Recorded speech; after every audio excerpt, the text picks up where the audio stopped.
পবিত্র কুরআনে বর্ণিত সেই অভিশপ্ত নারী, আল্লাহ যাকে জাহান্নামে দিবেন। মানব ইতিহাসের অতীত এবং ভবিষ্যতের সবচেয়ে নিষ্ঠুর এক চরিত্র। সে ছিল সম্পদশালী, শক্তিশালী এবং প্রভাবশালী, কিন্তু এর কোনো কিছুই তাকে আল্লাহর ক্রোধ থেকে বাঁচাতে পারেনি। এই হলো সেই অভিশপ্ত নারীর বাস্তব কাহিনী, যাকে দেখে স্বয়ং ইবলিসও ভয় পেত। কে ছিল সে? কেন আল্লাহ নিজ হাতে তাকে চিরকালের জন্য অভিশাপ দিলেন?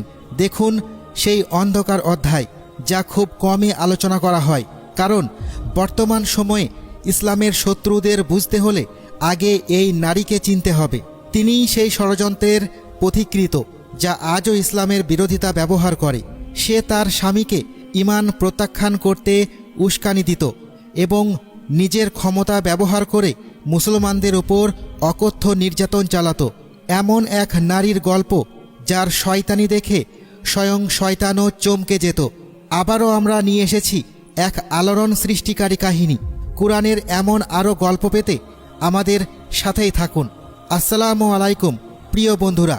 উম্মে জামিল ছিল কুরাইশ বংশের একজন নারী, যা মক্কার সবচেয়ে প্রভাবশালী গোত্রগুলোর একটা। তার বাবার নাম ছিল হারব ইবনে উমাইয়া, যিনি ছিলেন শহরের একজন সম্মানিত ব্যক্তিত্ব। অর্থাৎ উম্মে জামিল এক অভিজাত এবং ক্ষমতাশালী পরিবারে জন্মগ্রহণ করেছিল, কিন্তু উচ্চ বংশমর্যাদা তার চরিত্রকে উন্নত করতে পারেনি। ছোটবেলা থেকেই সে ছিল উচ্চাভিলাষী, ক্রোধী এবং প্রচণ্ড অহংকারী। যৌবনে তার বিয়ে হয় আবু লাহাবের সাথে, যিনি ছিলেন নবী মুহাম্মদ সাল্লাল্লাহু আলাইহি ওয়াসাল্লামের চাচা আব্দুল মুতাল্লিবের পুত্র। আবু লাহাব ছিল মক্কার সবচেয়ে ধনী এবং প্রভাবশালী ব্যক্তিদের একজন। তার এই বিপুল সম্পদ উম্মে জামিলের খুব পছন্দের ছিল, কারণ সে বিলাসিতা এবং ক্ষমতা ভালোবাসত। আবু লাহাব কুরাইশদের মধ্যে সবচেয়ে ধনী ব্যবসায়ী ছিল, আর উম্মে জামিল সেই সম্পদকে ব্যবহার করত নিজের প্রভাব ও অহংকার বাড়ানোর জন্য। সে তার স্বামীর সম্পদকে ভালো কাজে লাগানোর পরিবর্তে অন্যদের ছোট করার হাতিয়ার হিসেবে ব্যবহার করত। উম্মে জামিল শুধু স্বামীর সম্পদের উপরই নির্ভরশীল ছিল না, কুরাইশ নারীদের মধ্যেও তার ব্যাপক প্রভাব ছিল। সে গুজব ছড়াতো, যাকে অপছন্দ করত তার সম্মানহানি করতে হবে, এবং শত্রুতা উস্কে দিতে ভালোবাসত। সে ছিল ক্ষমতার কাঙাল এবং সমাজে নিজের প্রভাব ও সম্মান হারানোর ভয়ে সবসময় আতঙ্কিত থাকত। যখন রাসূলুল্লাহ সাল্লাল্লাহু আলাইহি ওয়াসাল্লাম ইসলামের দাওয়াত দিতে শুরু করলেন এবং নিজেকে আল্লাহর প্রেরিত রাসূল হিসেবে ঘোষণা করলেন, উম্মে জামিল এটিকে একটি বড় বিপর্যয় হিসেবে দেখল। সে জানত নবী সাল্লাল্লাহু আলাইহি ওয়াসাল্লাম কুরাইশদের শক্তিশালী একটি শাখা বনু হাশিম গোত্রের সন্তান। যদি সত্যিই রাসূলুল্লাহ সাল্লাল্লাহু আলাইহি ওয়াসাল্লাম নবী হন, তাহলে উম্মে জামিল সহ উমাইয়া বংশের ক্ষমতা হুমকির মুখে পড়বে। তার কাছে সত্য কোনো বিষয় ছিল না, আসল বিষয় ছিল ক্ষমতা হারানোর ভয়। শুরু থেকেই সে এবং তার স্বামী আবু লাহাব ইসলামের ঘোর বিরোধিতাকারীদের মধ্যে অন্যতম ছিল। তারা রাসূলুল্লাহ সাল্লাল্লাহু আলাইহি ওয়াসাল্লামের বিরুদ্ধে নিরলস শত্রুতা চালিয়ে যেতে থাকে। কিন্তু উম্মে জামিল ছিল তার স্বামীর চেয়েও অনেক বেশি নিষ্ঠুর। সে গুজব ছড়াতো যে নবী সাল্লাল্লাহু আলাইহি ওয়াসাল্লাম একজন জাদুকর, পরিবারে বিভেদ সৃষ্টিকারী, এমনকি একজন পাগল। নাউজুবিল্লাহ। সে মানুষকে ইসলামের বিরুদ্ধে এবং বিশেষ করে নবী মুহাম্মদ সাল্লাল্লাহু আলাইহি ওয়াসাল্লামের বিরুদ্ধে ঘৃণা ছড়াতে প্ররোচিত করত। সে মৌখিকভাবে, সামাজিকভাবে, এমনকি শারীরিকভাবেও আক্রমণ করত। যে পথে নবী সাল্লাল্লাহু আলাইহি ওয়াসাল্লাম চলাচল করতেন, সেই পথে সে কাঁটা ও পাথর বিছিয়ে রাখত। সে ইসলামের দাওয়াত এবং নবীর অনুসারীদের নিয়ে উপহাস করত।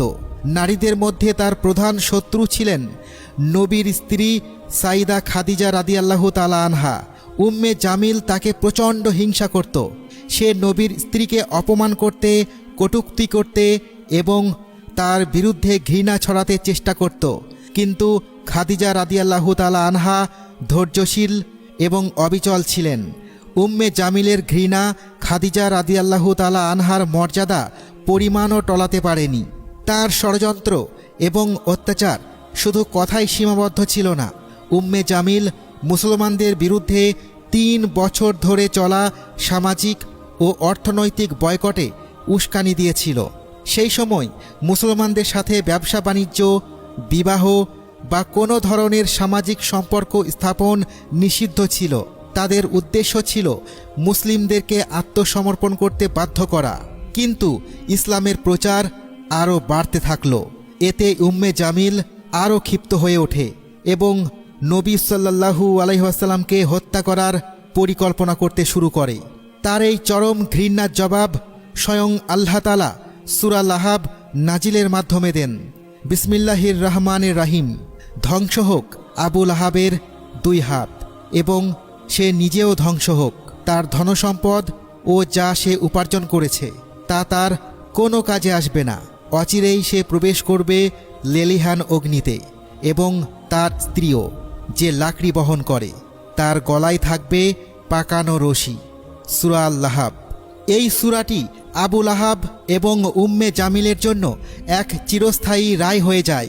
কুরআনে উল্লেখিত লাকড়ি বহনকারী এই উপাধিটির 2টি অর্থ রয়েছে। আক্ষরিক অর্থে সে নবী সাল্লাল্লাহু আলাইহি ওয়াসাল্লামকে কষ্ট দেওয়ার জন্য কাঁটা বহন করত এবং রূপক অর্থে সে ছিল সমাজে গুজব ও অশান্তির আগুন জ্বালিয়ে দেওয়ার হোতা। এই সূরা নাজিল হওয়ার পর উম্মে জামিল প্রচণ্ড রেগে যায়। সে একটি বড় পাথর নিয়ে নবী সাল্লাল্লাহু আলাইহি ওয়াসাল্লামকে হত্যা করার উদ্দেশ্যে মসজিদুল হারামের দিকে যায়। কিন্তু যখন সে পৌঁছায়, নবী সাল্লাল্লাহু আলাইহি ওয়াসাল্লাম হযরত আবু বকর রাদিয়াল্লাহু তাআলা আনহুর সাথে বসেছিলেন। আল্লাহ তাআলা উম্মে জামিলের দৃষ্টিকে এমনভাবে অন্ধ করে দেন যে সে নবী সাল্লাল্লাহু আলাইহি ওয়াসাল্লামকে দেখতেই পায়নি।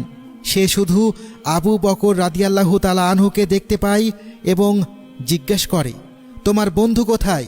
আমি তাকে চরম শিক্ষা দেব। অথচ নবী সাল্লাল্লাহু আলাইহি ওয়াসাল্লাম তার সামনেই বসেছিলেন। সে উদ্দেশ্যহীনভাবে পাথরটি ছুঁড়ে ফেলে রাগে গজরাতে গজরাতে চলে যায়। এটি ছিল একটি স্পষ্ট নিদর্শন যে আল্লাহ তার অন্তরকে মোহর মেরে দিয়েছেন এবং তার ভাগ্য নির্ধারণ করে দিয়েছেন। এর কিছুদিন পরেই আবু লাহাব এক ভয়ঙ্কর সংক্রামক রোগে আক্রান্ত হয়। মক্কার লোকেরা তাকে ঘৃণা ভরে ত্যাগ করে। সে অত্যন্ত অপমানজনকভাবে একাকী মৃত্যুবরণ করে। এমনকি কেউ তাকে কবর দিতেও রাজি ছিল না। অবশেষে তার লাশ একটি গর্তে ফেলে পাথর চাপা দেওয়া হয়। যে উম্মে জামিল নিজেকে সবচেয়ে শক্তিশালী মনে করত, সে এখন দুর্বল ও নিঃসঙ্গ হয়ে পড়ে। সে তখনও ঘৃণা নিয়ে মক্কায় ঘুরে বেড়াতো, কিন্তু তার ক্ষমতা শেষ হয়ে গিয়েছিল। কিছু বর্ণনা অনুযায়ী তার মৃত্যু হয়েছিল ভয়াবহ। কেউ বলেন সে একটি বড় পাথরের নিচে চাপা পড়ে মারা যায়। আবার কেউ বলেন কুরআনের আয়াত অনুযায়ী তার গলায় রশি পেঁচিয়ে তার মৃত্যু হয়। উম্মে জামিল এবং আবু লাহাব হল সত্যের বিরুদ্ধে শত্রুতা এবং সীমাহীন বিদ্বেষের প্রতীক। তাদের কাহিনী শুধু একটি অন্ধকার ইতিহাস নয়, বরং যারা আল্লাহ ও তার রাসূলের পথের বিরোধিতা করে তাদের জন্য এটি একটি কঠোর সতর্কবার্তা। যে নারীকে স্বয়ং আল্লাহ অভিশাপ দিয়েছেন, ইবলিসও তাকে ভয় পেত।